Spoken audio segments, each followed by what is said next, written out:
All right. Hello, everyone. I'm very pleased to be here today in this international space. Thank you for all the presentations so far. It's been a really wonderful couple of days, very resonant with my experience too, as I will share shortly. So my name's Meg Maclean. I'm a lecturer in English for academic purposes, and I'm the Director of International. So in this talk, I'm sharing a piece of work. Let me get rid of this.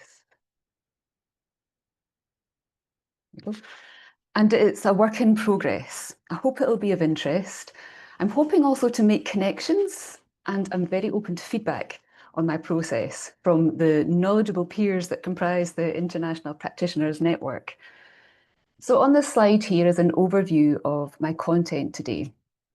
I'll begin with my own positionality in this context. I'll talk about the department that I'm based in and its diversity, and throughout, I'm acknowledging the limits and the gaps, and also the institutional constraints. I'll outline my approach in the Director of International role, which is to create a project to involve colleagues' voices. I'll then present tentative findings and possible next steps. So, as I mentioned, I'll begin on a more personal note as this forms the narrative behind my approach. So my background first is as a language learner. I was an international student for a period, and then I moved into language teaching English as a foreign language, both in the UK and further afield. And then I moved into teaching EAP, English for academic purposes, so teaching academic language and literacies where language is viewed, let me just return. Where language is viewed as a social practice. And I have a special interest also in interculturality. So my definition of internationalism is informed by this background and by my field. It's a positive disposition. It involves respectful sharing and learning. So from EAP teaching, which I still do, I moved into strategy development in this role as Director of International. So when I was appointed in this role, the main responsibility and the aims is to develop the Centre's international vision or international strategy. And strategy is perhaps typically written at more senior levels. However, in larger and more devolved universities, such as the institution in which I'm based, schools may have the autonomy to develop and to progress their own strategic initiatives. So this was a new role, the Director of International role, and it was an exciting opportunity to create a strategy, develop a strategy that embodies a more positive vision of internationalism or internationalisation, which is informed by the EAP field as advocated by, for example, Knight 2013 and Mittelmeier in her recent Bali conference keynote presentation. So the context for me at a macro level is the UK higher education sector, which I think is shared with many within this sphere, within the conference. And a key strategic agenda in UK higher education, perhaps global higher education, I'm not sure, is internationalisation. And this can, of course, provoke diverse reactions. So on the one hand, it can be inclusive, it can be collaborative, it can provide access opportunities, it can provide student and staff mobility, transnational education, international partnerships. It could also be perceived as exploitative, as a neoliberal income generator, as market-driven, as hyper-internationalisation, as coined by Meribet in 2025. But I think this dichotomous argument is perhaps understood in this context. I'm pretty sure the audience is aware of this, so that I don't think it's necessary to delve deeper in at this point. However, even the term international for me has begun to seem othering and differentiating as colonial and sensitive and exclusive as I dive into this strategic development. So to address concerns, critical reflection, reflexivity is a method away. And my methodology here is a response to this problematizing of UK higher education for strategy development, as well as the outcome, to be as equitable as it possibly can be. Excuse me. So the context more specifically, the school that I'm discussing today is the Centre for Open Learning at the University of Edinburgh. So this school comprises three distinct and arguably quite disparate units. There's English language education. This is the unit that I'm based in, teaching academic language and literacies. Then we have Languages for All, teaching a range of languages, European languages, Asian languages, as well as less widely taught languages, such as Swahili, Ukrainian, British Sign Language. And then there's our Open Studies unit, teaching a range of lifelong learning courses to the community and also to matriculated students on topics from art and design to STEM subjects. So you can see here, there's a range of disciplines, a range of epistemological foundations. And within each of these three units, three sections of the school, there is much international activity. And there are some examples here on the slide. So we deliver the International Foundation Programme school-wide. We also develop and deliver an international summer school. This is for pre-university students. We organise bespoke contract groups with university partners internationally. We have a very large pre-sessional English programme. We also offer courses to our local international community. However, if we're looking at labels, I'm not sure if this is an accepted one. So each school, each unit within the school has its own objectives and its own provision, but there's a lack of overarching of school-wide international strategy. So my challenge then is to develop a cohesive and relevant international strategy for an ostensibly disparate and diverse centre. So my approach then, at my appointment to the role, I met with colleagues within the centre. So I discussed what they perceived as their international activity and also their plans and aspiration. There were many positive attitudes at this point and much appetite for discussion as well as for development of potential opportunities within each unit or role, indeed.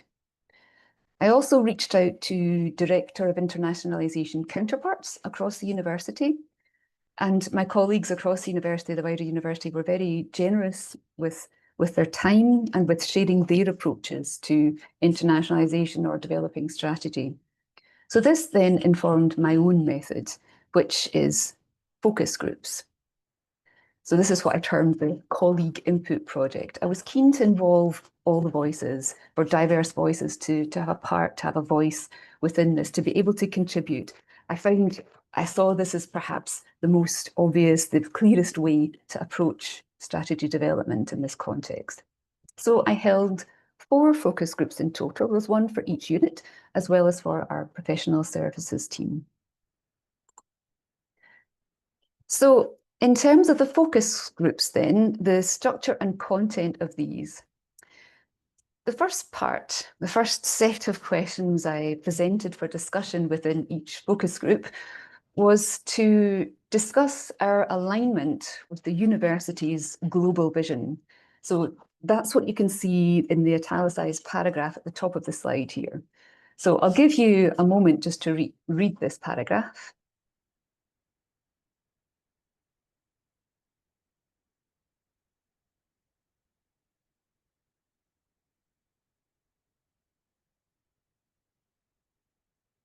So from this paragraph then, I presented these 4 bullet point questions underneath for discussion within subgroups within the larger focus groups. How do we within calls celebrate our internationalism? How do we create transformational partnerships? How do we support our diverse communities? And how do we increase international opportunities? I'm not sure if this is what the audience members might be thinking, certainly influenced by our previous talk within the conference. One of the comments within the focus group was that this vision seems very corporate and abstract. The second part of the focus groups that I presented for discussion was these 3 bullet points questions. So looking at a more aspirational vision, a more utopian vision. So the questions to discuss were, what does a more international call Centre for Open Learning look like within our teaching and within our community, while acknowledging the gaps, the challenges, the barriers, as well as the opportunities, and then how could we communicate and celebrate success? So the idea was, in the focus group methodology, to co-construct, to firstly discuss within subgroups and then record their responses, record groups' responses using a digital platform. So in terms of my analysis of all the responses then, my first impression, having facilitated all the focus groups, was extremely positive. There seemed to be much enthusiasm, much engagement. There seemed to be lots of will to discuss the questions and lots of enthusiasm for the topic. But I needed to find some evidence to inform this view. So my first analysis was quantitative. So what I did was I simply counted the points that were raised, the ideas that were presented, and then I counted which of these were indeed positive. My second analysis was more qualitative. I was looking at how the questions were interpreted. So what the ideas behind the answers were, and then how the responses converged across the groups and diverged. And with the more qualitative analysis, I engaged our institutional AI platform, generative AI, which was very helpful indeed, and it saved quite a lot of time, I'm sure. So to present some tentative findings then, it could be concluded that this is all affirmative. So we do align with this global vision that the university advertises or promotes. There were many partnerships detailed. In answer to the first point, we create transformational partnerships. There were 25 partnerships suggested across all the groups. There was also positive commitment towards supporting diverse communities. It could be also concluded that we increase international opportunities, and a range of connections were put forward for these, were highlighted. And it was also interrogated how this might look. Also that we celebrate our internationalism. However, there was a lot of problematizing, of interrogation of the language and the terminology, as I hinted at earlier. For example, how is this transformation defined and for whom? Who should we assume is transformed? And whose responsibility is it? So there's questions about agency and empowerment. In terms of celebrating, there was a rejection of this idea of celebration because it seemed actually othering, where in fact, international is who we are. It's more inherent to the core, to our identity within the department. And there was generally a rejection of a deficit narrative of international, and a converging point that diversity is actually part of our identity, as well as being extremely valuable. So a converging point is that this is inherent, this is who we are, and it's valuable to students, learners, as well as colleagues. But there's a need for this to be surfaced and shared. There was actually, within the focus groups, there became quite a reflective space of looking at our identity. And it was certainly very enlightening for me within my role, because although we are a school merged together, we are cohesive to an extent, there are clear differences, and perhaps there's a need for a sharing even internally. And there were many suggestions of how this could be done within the focus groups. In terms of the aspirational vision, views, there was very much themes of diversity. So a more international department is more diverse. So there's increased diversity in student and staff, but this was in terms of nationhood, ethnicity, but also of further aspects of identity, for example, socioeconomic. There was a need for representation of this diversity, whether that's internally within our department or more widely across the university and beyond. And although the main challenge highlighted was finance and resources, which is perhaps unsurprising in this particular, in the current context, the current climate, there were many opportunities identified, and these are arguably tangible and potentially feasible, potentially actionable. So a more international department surfaces the existing strengths and the existing diversity. So a common thread that emerged, and this was notable across all the groups, is colleagues' awareness of the need for equity and for inclusion. And there was a decolonial positioning within broader aspects, but also within student partnerships. So whether this decolonial positioning is through language or languages, multilingualism, or pedagogical approaches, there was certainly a rejection of a deficit narrative of international students and of international students or international as a homogenous group. There was an aim expressed to create space in these partnerships for reciprocal sharing and learning. So these could be in the classrooms or further interactions across academic and professional services contexts. And the last presentation really resonates with that as well. So thank you. I'll hopefully be approaching Kelly for ideas of how to. I also have my own ideas of how we can develop perhaps intercultural awareness sharing or other capacity building sharing, because there was an aspiration expressed to develop awareness of students and staff to engage with interculturality.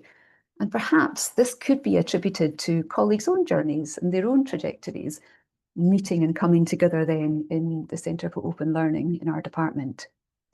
And this does indeed align with our department's principles and values, which I'll return to. So developing an international strategy then needs to reflect these values and principles and these ideas. And it needs to link explicitly with equality, diversity and inclusion policies.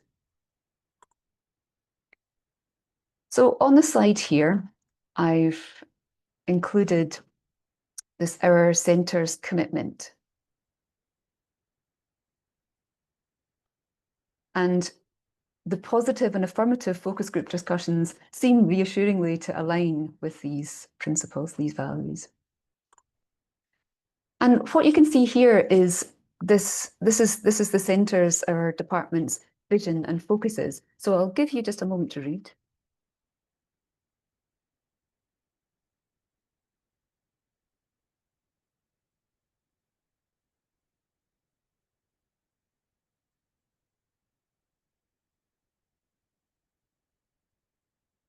So you'll perhaps notice themes of access, global, local, inclusion, support, community, as well as development. And here we've got the values as are shared, noted within our centre. And many of these principles emerge in the focus groups as well, as I've alluded to. So perhaps then a possible framework for the international strategy could align with these focus areas and be underpinned by the values. So developing a strategy then for this disparate, potentially group, needs to be thoroughly staged and robust, needs to be, and it needs to align with our vision, purpose, focus, and values. There needs to be clear, measurable goals. So I've outlined on this slide possible next steps. And recipient audience members will notice a glaring gap, that of the student voice. So my next plan is to hold a focus group. It was a suggestion from a colleague to hold a focus group where I present the same questions to students as to staff to garner the student voice. I mean, I think my plan is to approach the academic cohort leads, for example, for the International Foundation Programme and the pre-sessional programme, to reach current as well as alumni of these programmes in order to garner their thoughts and views. I'll then share summaries of these focus groups and request feedback to check colleagues can see their voices and their units, their sections represented.